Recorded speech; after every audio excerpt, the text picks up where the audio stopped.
সমস্ত তীর্থ ভ্রমণ করবার আগে আমাদের কলির ভগবান যেখানে এসেছেন নবদ্বীপ ধাম, সেখানে অতি অবশ্যই আমাদের কলির জীবের যাওয়া উচিত। তাই যারা এখনো যাননি দর্শন করে আসবেন।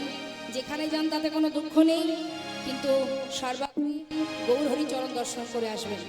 কারণ তিনি পতিত পাবন কলিহত জীবের পাপ তাপকে দূর করে হরিনামে মাতাল করে হরিনাম দিয়ে সমস্ত পাপ রাশিকে দূরীভূত করে তাদেরকে গোবিন্দ চরণে অর্পণ করেন তিনি। সেই দয়াল করুণাময় প্রেমময় গৌরহরি যিনি এসেছেন কলিহত জীবের উদ্ধারের জন্য।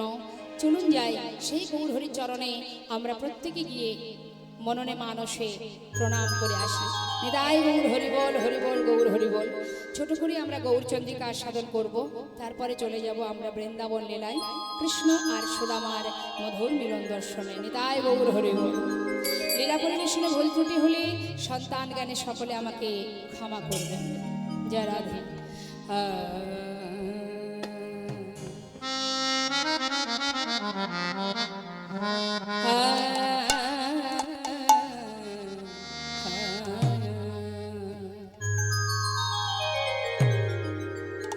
শ্রী গৌরাঙ্গের দুটি পাদ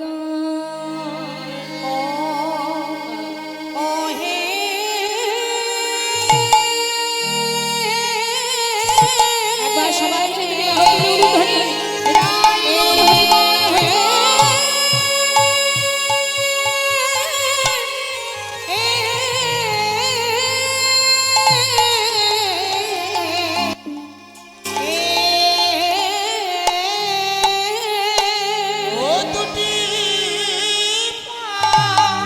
দেখো দেখো যাই রে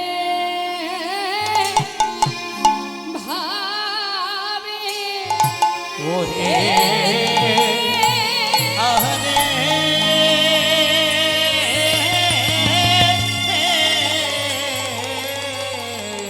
যাই রে ভাবে ও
সম্পদ সে জানে ভগতির শশা। ওগো সে জানে ভকতির সুসা। শ্রী গৌরাঙ্গের দুটি পদ যার ধন সম্পদ সে জানে ভকতির শশা। কি বললেন? বললেন সম্পদ যদি জগতে কিছু ভাবতে হয় যেটা তোমার নিজের, সেটা কি তোমার নিজের, তুমি যাওয়ার সাথে সাথে সেও চলে যাবে, সে থাকবে না এখানে। এই জগতে যে সম্পদগুলো নিয়ে আমরা বসবাস করছি মা, যে বিষয় সম্পদের মধ্যে আমরা আকৃষ্ট হয়ে আছি, যা কিছু আছে আমাদের যেগুলোকে আমরা আমার মনে করি, একবার আমাদের অনুভব করতে হবে এগুলো যদি আমার হতো তাহলে আমি যাওয়ার সাথে সাথে আমার সাথে সেও চলে যেত। তাহলে এগুলো তো আমার নয়। দুদিনের জন্য আমাদের এখানে আসা, এসে এই সংসার জীবনে মনুষ্যকুলে জন্ম পেয়ে, কৃষ্ণ বলার বদন পেয়ে, ভগবানের সেবা দেওয়ার হাত পেয়ে, দেখবার নয়ন পেয়ে, সেই দিকে অর্থাৎ গোবিন্দ সেবার দিকে এগোতে পারি বা না পারি, তার চরণের সেবা কাজ করি বা না করি, সবাই মোহ ঘুমে মায়ার বালিশ মাথায় দিয়ে শুয়ে আছে।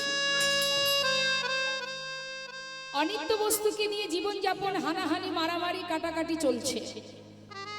আমাদের একটা জিনিসেরই অভাব, যে আমরা জানি না আমি কে আমার, কেন মরি যারে তপত্রয়, ইহানা জানে জীবের কইছে হিত হয়। সংসার জীবনে তুমি যেটুকু কর্ম করছো সেটা শুধুমাত্র এই পৃথিবীতেই থেকে যাবে, এই মর্তেই থেকে যাবে, সঙ্গে যাবে না। তাহলে আমার বলতে কি আছে জগতে? কি আছে এই জগতে আমার বলতে?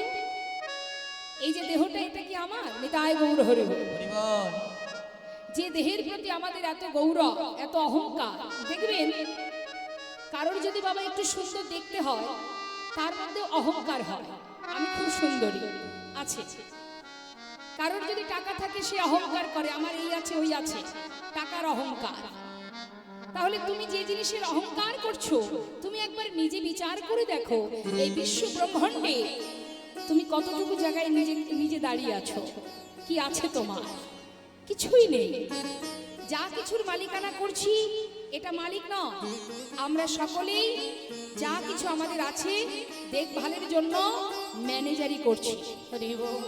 ম্যানেজার যেটা আগে আমার বাবার ছিল, বাবা নেই তাই আজ আমি সেই চেয়ারে বসেছি ম্যানেজারি আসনে। আবার যখন আমি চলে যাব সেখানে আমার সন্তানেরা এসে বসবে, অর্থাৎ বিষয়ের জায়গায় থাকবে, শুধুমাত্র ম্যানেজার পরিবর্তন হবে। তাহলে তোমার কি আছে? সূক্ষ্ম আত্মা, যেটা এই দেহের মধ্যে আছে বলে আপনাদের সামনে দাঁড়িয়ে আমি কথা বলবার ক্ষমতাটা পাচ্ছি। এই দেহটা আমি নই, সূক্ষ্ম আত্মা, যার শক্তিতে আপনাদের সামনে আমি দাঁড়িয়ে আছি। যে শক্তির জোরে আজ আমি দাঁড়িয়ে কথা বলছি সেটাই হচ্ছে আমি। অর্থাৎ দেহের মধ্যে যে আত্মা আছে, এই যে নিঃশ্বাস প্রশ্বাস চলছে, এটাই হলো আমি। দেহটা আমি নই, কিছুই আমার নয়। তাই আমাদের মাথায় রাখতে হবে জগতের সব কিছু ফেলে রেখে আমার আপনজন একজনই, শ্রী গৌরাঙ্গের দুটি পদ যার ধন সম্পদ। ধন সম্পদ যদি তোমার নিজের হয়ে থাকে সেটা একটাই জায়গা, সেটা হলো গৌর হরির যুগল চরণ। সেটাই তোমার থাকবার জায়গা, সেটাই তোমার ঠিকানা, সেটাই তোমার আশ্রয় স্থান। আর এই জগতে সবই বৃথা, সবই অসার, সবই অনিত্য, কিছুই তোমার নয়। এসেছি একা, চলে যেতে হবে। কি মাথায় তো জানি, তাই আজকে এই কথা নয়। আপনি যদি আপনার দেশ থেকে বিদেশে যান, মনে করুন আপনি আমেরিকায় যাবেন, বিদেশে যখন পা দেবেন বাবা, বর্ডারে যখন আপনি দাঁড়াবেন, আপনি কি বলতে পারবেন? আপনি আপনার পাসপোর্টটা নিয়ে দাঁড়ালেন, পাসপোর্টটা নিয়ে যখন আপনি দাঁড়াবেন আপনি কি বলতে পারবেন এটা আমার স্ত্রী, এটা আমার সন্তান, এটা আমার সম্পদ, এটা আমার গাড়ি, এটা আমার বাড়ি, এগুলো সবই আমি নিয়ে যাব। পারবেন নিয়ে যেতে? সব কিছু আপনার কাছ থেকে কেড়ে নেবে, শুধু আপনাকে পাঠিয়ে দেবে খালি হাতে, কিছুই আপনার সঙ্গে দেবে না। খালি হাতে, শূন্য হাতে আপনাকে চলে যেতে হবে। ঠিক তদ্রূপ যখন এই পৃথিবী ছেড়ে আমরা পুনরায় যেখান থেকে এসেছি সেখানে চলে যাব, এই জগতে যা কিছু আছে সব ফেলে আমি চলে যাব, সব ফেলে চলে যাব, কিছুই আমাদের দেবে না, কিছুই না। যদি তুমি বলো যে আমি এখানে বসবাস করেছি, আমার পরিবার, আমার সংসার, আমার ছেলে মেয়ে, আমার আত্মীয় পরিজন সবই তো আমার, ভুল, কিছুই আমার নয়, কিছুই আমার নয়। বস্ত্র মহাজন বললেন, হে জীব, আমার আমার করো বুঝিতে না পারো, আমাতে কি আছে রতন, কোন শক্তি বলে বেড়াই চলি, বলে কিসের অভাবে হয়ে দেহ পতন। দেহের মাঝে আছে প্রাণের সঞ্চার, তাহাতেই বলি আমার আমার, প্রাণ গেলে হবে সবাকার, সব নেশারি সব। চলে সবাইকে যেতে হবে, কারোর ক্ষমতা নেই এখানে যুগ যুগ ধরে বেঁচে থাকার। তাই আমাদের সম্পদ একটাই মনে রাখতে হবে যে আমরা এসেছি যেমন চলে যাব, আমাদের সঙ্গে যাবে কে? মধুমাখা হরিনাম। নিতাই গৌর হরি বল হরি। শুধুমাত্র মধুমাখা হরিনাম কলিজীবের শ্রেষ্ঠ ধন, এটাই হলো তোমার সম্পদ। এটা আমার কথা নয়, বড় বড় মহাজন বললেন। কি বললেন? শ্রী গৌরাঙ্গে দুটি পদ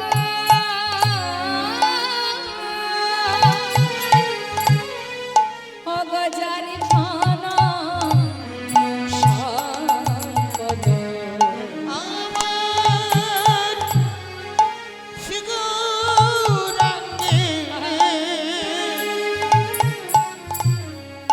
ওই দুটি পদ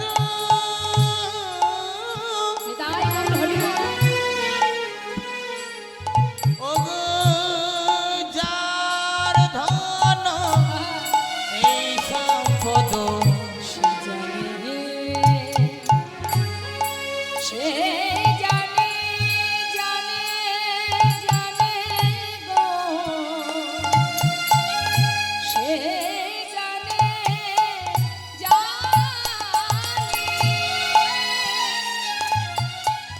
যে জন আমার গো চরণ জানে, সে জানে, জানে। আর শ্রী গৌরাঙ্গে দুটি পদ যারে ধন সম্পদ। ওগো সে জানে, সেই জানে, সেই জানে ভক্তি রস সেই তো জানে গো, সেই তো জানে গো, সেই তো জানে গো, সেই তো জানে গো, যে জন গৌর চরণ ভাজে, সেই তো জানে, এই যে জন গৌর চরণ ভাজে, সেই তো জানে গো, ওই ব্রজ রসের রস সাধন, সেই তো জানে, ওই পঞ্চরসের রস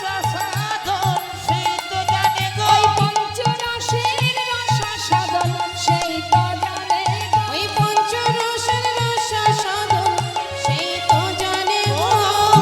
সে জানে ভক্তি রস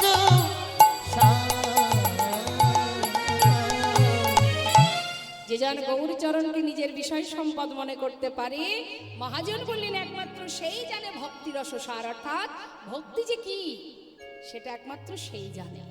নিতাই গৌর হরি বল। বৈষ্ণব মহাজন বললেন ভক্তি অর্জন করতে গেলে, ভক্তি পথে যেতে গেলে তোমাকে বেশি কিছু করতে হবে না, কয়েকটা কাজ দিয়েছেন মহাজন। শাস্ত্রে কয়েকটা মাত্র কাজ দিয়েছেন। কি দিয়েছেন? গৌরচরণকে নিজের সম্পদ মনে করো, ভগবানের নাম করো, কৃষ্ণ নাম করো বা হরি নাম করো, আর কি করবে? নাম শ্রবণ করো, তুলসী পাতা সেবা করো, আর কি?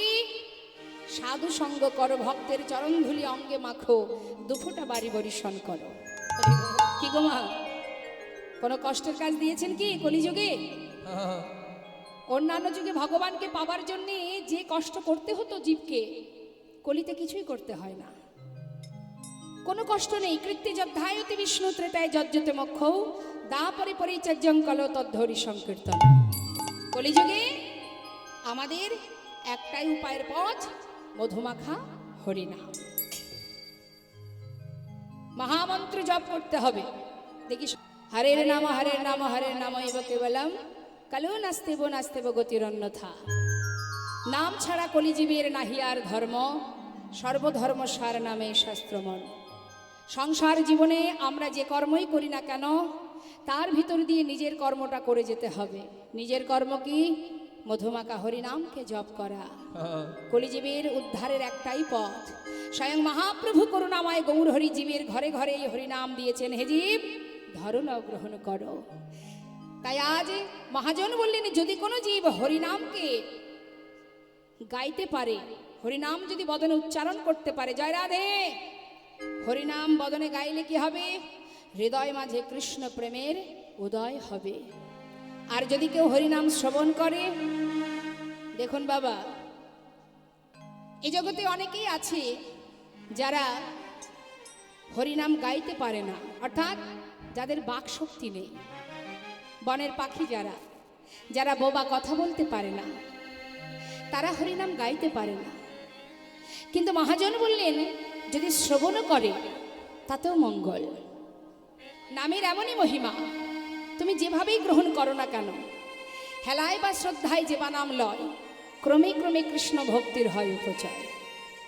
অর্থাৎ কাউকে যদি ব্যঙ্গ করতেও কেউ হরিনাম উচ্চারণ করে, দেখবেন রাস্তাঘাটে এমন আছে, অনেক আছে সাধুকে দেখলে তিরস্কার করে বলে, মানে ব্যঙ্গ করে বলে জয় নিতাই, জয় নিতাই, ঠাট্টা করে বলে হরে কৃষ্ণ, হরে কৃষ্ণ।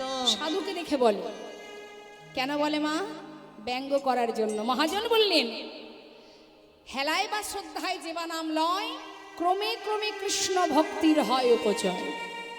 কৃষ্ণ গালি দিতে যদি কেউ করে কৃষ্ণ নাম উচ্চারণ, সেই সে নাম হয় তার মুক্তির কারণ। অর্থাৎ তুমি যেভাবেই হরিনাম বলো না কেন, ইচ্ছায় বলো অনিচ্ছায় বলো, নামের যে মহিমা সে কিন্তু দেখা দেবেই দেবে বাবা। যেভাবেই তুমি আশ্রয় করো না কেন, তিরস্কার করেও করতে পারো, তাতে কোনো দুঃখ নেই। মহন্ত যারা হয় বাবা, বৈষ্ণব সাধু বৈষ্ণব যারা হয়, তারা কি বলে? বাবা তুই আবার বল, আমাকে দেখে ব্যঙ্গ করছিস তাতে কোনো দুঃখ নেই, কিন্তু আমাকে দেখে যে হরিনাম মুখে উচ্চারণ করেছিস, যতবার আমাকে দেখবি ততবার বলবি। বলতে বলতে এমন একদিন আসবে যেদিন এই হরিনাম তোর উদ্ধারের কারণ হয়ে উঠবে। তাই হরি হরি। তাই মহাজন বললেন, যদি কেউ নাম শ্রবণ করে তাতেও মঙ্গল। এই যে সাউন্ডের মাধ্যমে বিভিন্ন জায়গায় হরিনাম ছড়িয়ে যাচ্ছে, এটা তো মঙ্গল, সমাজের মঙ্গল। এই হরিনাম যতদূর পর্যন্ত যাবে ততদিন পর্যন্ত, তত দূর পর্যন্ত কোনো রকম কোনো ভগবানের কৃপায় কোনো অমঙ্গল হবে না। তাই মহাজন বললেন, নামের এমনই মহিমা, যদি কেউ শ্রবণ করে তার কি হবে জানো? শোনো তাহলে।